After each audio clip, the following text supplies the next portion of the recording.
So I'm now joined with Steve from Emerson. Steve, it's absolutely great to see you here at the show. Now, can you just give us a little bit of an insight into Emerson as a company?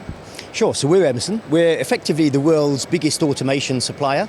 $12 billion turnover last year, so a very large organisation. Lots of different business units doing lots of different sorts of automation. We're very big in oil and gas, but at this particular exhibition, of course, we're focusing on food and bev, maybe pharmaceutical, and we have some of the product ranges which are more applicable to those industries. So my business is Machine Automation Solutions, which is effectively PLCs, Programmable Logic Controllers. I don't like to use that term because it's a bit old-fashioned. I prefer to call them Programmable Automation Controller or Industrial Controller or just Controller for short. So talk me through this controller then. So we've got an image here up on the TV screen. So I suppose this is like a mock-up, is it, of what's being controlled here? Right, that's what we call a mimic or a screen. So you would use that for visualization. So the operators may be a remote, maybe they're in a control room somewhere. So rather than have to walk to the machines and see what's going on, we would create a mimic of the actual process on a device like this. This is called a human-machine interface or an operator interface. But would that be able to be portable? It could be portable. It could be an iPad or an Android device. It could be your mobile phone. It could be a laptop.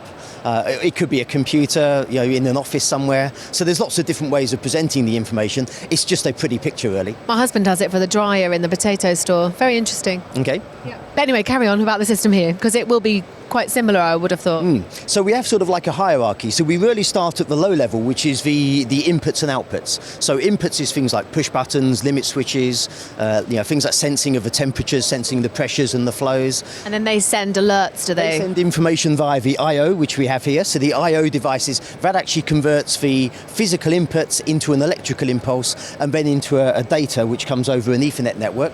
And then that comes into the actual programmable logic controller.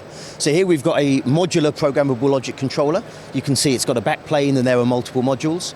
Increasingly now people are moving more towards a standalone controller. So rather than have all of that with a modular, different technology there where you plug things in, it's all pre-contained inside one box. Smaller, more concise, cost, easier. Power supply, easy to integrate, less panel space because panel space is important.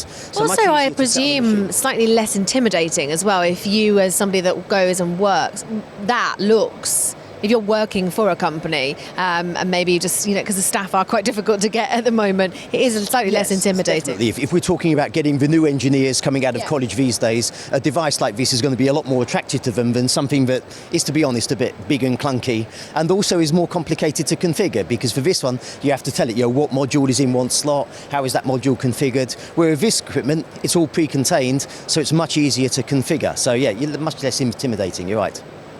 So this as a whole can be put in any way that the client wants to. They can come to you and it can be made in a bespoke element, is that right? That's right. So we can provide integration services, we can provide a turnkey solution.